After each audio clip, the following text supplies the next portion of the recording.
मीनल कामिनी के साथ एक रेस्टोरेंट में बैठी थी और घर में जो कुछ भी हुआ है उसके बारे में उसे बता रही थी।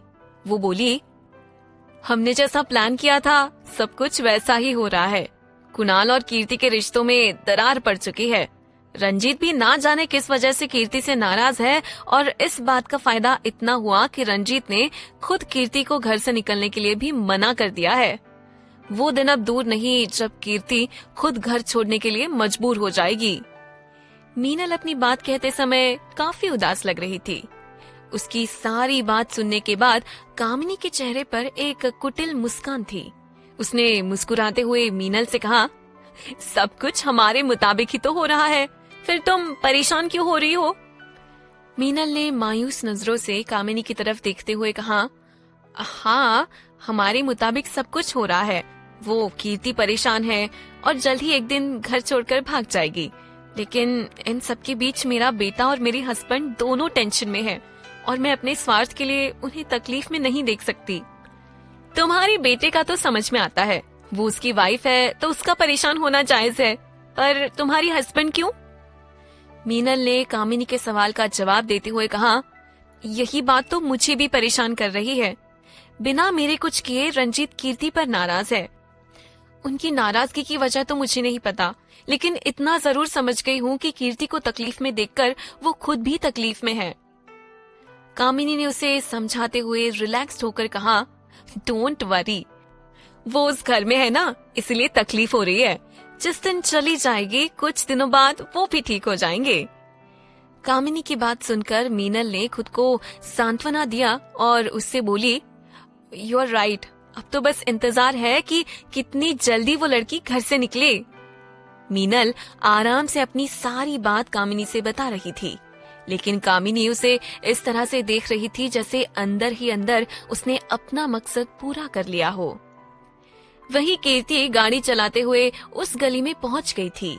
एक साइड में उसने अपनी गाड़ी खड़ी की और चेहरे पर मास्क और चश्मा लगाकर बाहर निकल गई। कुछ दूरी पर कुणाल भी उसे देखते हुए रुक गया। कीर्ति उसके सामने ही थी पर वो उसे नहीं देख पाई थी। कुणाल ने आसपास देखते हुए खुद से कहा, ये यहाँ क्या कर रही है? इतनी तंग जगह पर किससे मिलने आई होगी, या कुछ और भी है जो ये मुझसे छुपा रही है? उस जगह को देखकर कुणाल के मन में कीर्ति के लिए कई सारे सवाल और शक खड़े हो गए थे। उसके मन में ना चाहते हुए भी उसके लिए डाउट पैदा हो रहा था, क्योंकि कीर्ति भी जिस परिवार से बिलोंग करती थी वो भी उस गली में जाना पसंद नहीं करते थे। तो फिर कीर्ति का वहां जाना कुणाल के मन में बहुत बड़ा सवाल खड़ा कर रहा था। कीर्ति चुपचाप अपने स्लिंग बैग को कंधे पर टांगे हुए उस गली में जाने लगी। उसके आगे बढ़ते ही कुणाल ने उसे एक बार कॉल करने का प्लान बनाया और झट से उसे कॉल लगा दिया। कुणाल अपने हाथ में फोन लिए कीर्ति को अपने सामने देख रहा था। कीर्ति के फोन पर भी बराबर घंटी जा रही थी। अपना फोन वाइब्रेट होते ही कीर्ति ने उसे बैग से बाहर निकालते हुए चेक किया और बिना अटेंड किए वापस बैग में डाल दिया। ये क्या बेहुदा हरकत है? इसकी इतनी हिम्मत कि मेरे सामने ही मेरा कॉल ना उठाए। मैं भी देखता हूँ कि कैसे कॉल नहीं उठाती। गुस्से से चिढ़ते हुए कुणाल ने दोबारा उसे कॉल किया, लेकिन इस बार कीर्ति ने उसका कॉल उठा लिया। उसके कॉल उठाते ही कुणाल ने सीरियस होकर पूछा, कीर्ति कहाँ हो तुम? पहले तो कीर्ति सोच में पड़ गई, फिर हिचकिचाते हुए बोली, कहाँ होंगी कुणाल, वो थोड़ा सा कुछ काम था तो अपनी फ्रेंड जिया से मिलने आई थी, लेकिन तुम चिंता मत करो, मैं भी घर के लिए निकल ही रही हूँ।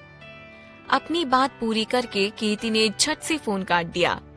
कुणाल ने फोन काटते ही कीर्ति की तरफ देखा और गुस्से से गाड़ी में फोन पटकते हुए कहा, मैंने कभी नहीं सोचा था कीर्ति तुम आंखों के सामने ही धोखा दोगी। सब मेरी गलती है, मैंने ही तुम्हें कुछ ज्यादा अच्छा समझ लिया था, लेकिन अब नहीं, मैं तुम्हें खुद रंगे हाथ पकड़ूंगा, जिससे तुम दोबारा झूठ कहने के लायक न रहोगी। अपने गुस्से से भरे एटीट्यूड के साथ कुणाल चुपके से अपनी गाड़ी से बाहर आया। उसने भी अपनी आंखों पर काला चश्मा और मास्क लगा लिया था। वो भी कीर्ति के पीछे पीछे जाने लगा। कीर्ति ने अपने फोन पर वो तस्वीर निकाली जिसमें रंजीत किसी अनजान शख्स से बात कर रहे थे और उसे लोगों को दिखाकर उस इंसान के बारे में पूछने लगी। कुणाल ने जब देखा कि कीर्ति किसी से मिलने की बजाय बल्कि किसी से कुछ पूछ रही है तो वो सोच में पड़ गया। ये आखिर करना क्या चाहती है? ये अपने फोन पर क्या दिखाकर लोगों से क्या पूछ रही है? वही शनाया आज कुणाल के ऑफिस गई थी, जहां उसे कुणाल का असिस्टेंट राहुल मिला। राहुल ने शनाया को देखते ही असमंजस में उससे पूछा, शनाया मैडम आप यहाँ? शनाया ने अपने तेवर दिखाते हुए कहा, हाँ क्यों, नहीं आ सकती क्या? राहुल ने अपनी बात को संभालते हुए कहा, नहीं ऐसी बात नहीं है, वो मुझे लगा कि सर आज आए नहीं है तो फिर आप यहाँ कैसे? कुणाल वहाँ नहीं है। ये सुनते ही शनाया उलझन में आ गई। उसने हैरानी के साथ पूछा, यहाँ नहीं है तो फिर कहाँ है?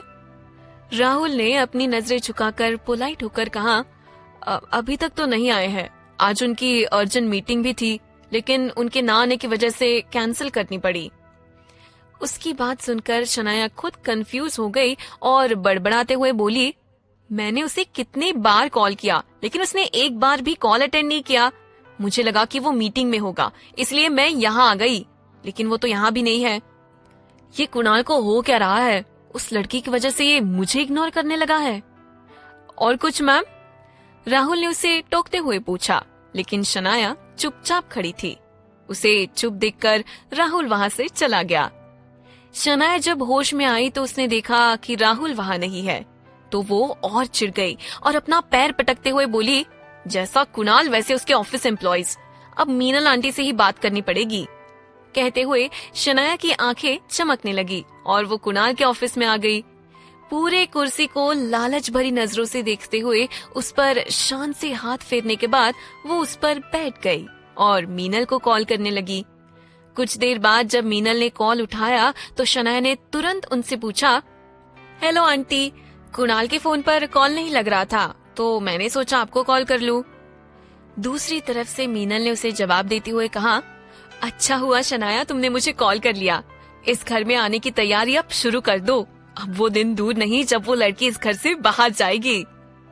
शनाया ने अपनी घमंड भरी मुस्कान के साथ कहा, आई नो आंटी, मेरा उस घर में आपकी बहू बनकर आना तो पक्का है, लेकिन आपका बेटा अब थोड़ा भाव खाने लगा है। मीनल ने हंसते हुए जवाब दिया, अब बेटा तो मेरा ही है तो थोड़ा घमंड तो बनता ही है, पर अब तुम आ जाओगी तो खुद ही संभाल लेना। शनाया ने ज्यादा बात ना करते हुए सीधे कहा, श्योर, लेकिन फिलहाल अभी आपके बेटे से मेरी बात हो सकती है? कुणाल तो घर पर नहीं है बेटा, एक काम करो तुम उसके ऑफिस कॉल कर लो। अपनी बात पूरी करके मीनल ने फोन काट दिया। शनाया को जो पता चला कि कुणाल घर पर भी नहीं है और न उसका कॉल उठा रहा है तो उससे रहा नहीं गया। वो ऑफिस में ही बैठकर पागलों की तरह चिल्लाते हुए बोली, कुणाल क्या हो गया है तुम्हें? वो कीर्ति तुम्हारे लायक नहीं है। उसकी आवाज सुनकर ऑफिस के एम्प्लॉइज वहां आकर उसे देखने लगे। सबको खुद की तरफ घूरता देखकर शनाया फौरन वहां से निकल गई। वही कीर्ति काफी देर तक रंजीत और उस आदमी के बारे में पूछती रही, लेकिन कोई भी उसे नहीं बता पाया। वो थककर एक जगह जाकर बैठ गई। कुणाल पूरे टाइम उस पर नजर रख रहा था। कुणाल को अब कुछ गड़बड़ लग रही थी। उसने बिल्कुल भी नहीं सोचा था कि कीर्ति यहाँ किसी और काम से आएगी, वरना वो अपने बॉडीगार्ड्स को साथ ले आता। कीर्ति चुपचाप बैठकर पानी पी रही थी। उसी वक्त एक आदमी उसके सामने आकर खड़ा हो गया। कीर्ति ने जब उसे देखा तो वो काले रंग का गबरू आदमी, जो किसी पहलवान से कम नहीं लग रहा था, उसे ही देख रहा था। कीर्ति ने पहले अपने आसपास देखा। जब उसे कोई नहीं दिखा तो उससे कंफ्यूज होकर वो बोली, जी? उस आदमी ने अपनी कठोर आवाज में कहा, जिसे तुम ढूंढ रही हो मैं बता सकता हूँ वो कहाँ मिलेगा। कीर्ति को उस पर शक हुआ। उसने एक नजर उसे ऊपर से लेकर नीचे तक ध्यान से देखा। उसे देखकर कीर्ति को थोड़ी घबराहट हुई, लेकिन वो करती भी क्या? उसे रंजीत का सच जानना था, इसलिए उस पर यकीन करने के अलावा उसके पास कोई ऑप्शन नहीं था। उसने हिचकिचाते हुए कहा, आप बता सकते हैं कि ये आदमी कहाँ पर है? उस आदमी ने ध्यान से उस तस्वीर को देखा और एक गली की तरफ इशारा करते हुए कहा, ये आदमी तुम्हें यहाँ से गली नंबर 4 में मिलेगा। कीर्ति शक भरे नजरों से उस रास्ते की तरफ देख रही थी। उसके मन में बस एक ही बात चल रही थी, क्या वहां जाना सही होगा या नहीं। काफी देर तक सोचने के बाद कीर्ति ने डिसाइड किया कि उसे जाना ही चाहिए, क्योंकि अगर वो आदमी सही कह रहा होगा तो उसके पास से एक अच्छा मौका चला जाएगा। कीर्ति ने अपना स्लिंग बैग उठाया और बिना इधर उधर देखे उस गली की तरफ बढ़ गई। लेकिन कुछ दूर चलने के बाद उसे एहसास हुआ कि जैसे कोई उसका पीछा कर रहा हो। वो खुद को अलर्ट करते हुए आगे बढ़ने लगी। वो अब अंदर ही अंदर घबरा रही थी। कुछ दूर चलने के बाद जैसे ही उसने सामने लगे बोर्ड को देखा तो उसके चेहरे में खुशी उमड़ने लगी। वो गली नंबर 4 तक पहुंच चुकी थी। कुणाल लगातार उसे फॉलो कर रहा था, पर जब वो गली नंबर 4 के पास पहुंचा तो उसे कीर्ति कहीं भी नहीं नजर आई। उसने घबराते हुए खुद से ही कहा, अरे कीर्ति अचानक कहाँ चली गई। वो बेचैन होकर उसे इधर उधर ढूंढने लगा। तभी उसकी नजर सामने से आती हुई एक औरत पर पड़ी जो देखने में किसी मछली बाजार की लग रही थी। उसके हाथ में एक टोकरी और मछली का जाल था। उसे देखते ही कुणाल उससे पूछने के लिए आगे बढ़ गया, लेकिन वो कुछ कह पाता इससे पहले ही वो औरत भड़कने लगी और गली नंबर 4 के उस बोर्ड को निकालकर उसने फेंक दिया। कुणाल को ये बात बहुत ही अजीब लगी। उसने फौरन उस औरत को रोककर पूछा, काकी रुकिए, मुझे आपसे कुछ पूछना है। वो औरत उसे नीचे से ऊपर तक घूरकर देखने लगी और अपने गुस्से से भरे लहजे में बोली, तेरे को इधर क्या काम पड़ गया? अब पूछ रहा है तो जल्दी पूछ, अपने पास ज्यादा टाइम नहीं है।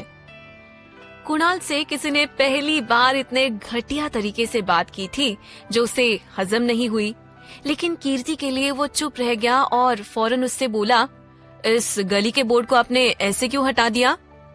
उस औरत ने दोबारा कुणाल को घूरकर देखा और बोली, साहब लगता है इस जगह पहली बार आए हो। हाँ, वो मेरी वाइफ यहाँ गली नंबर 4 में आई थी, लेकिन यहाँ पहुँचने के बाद से कहीं नजर नहीं आ रही।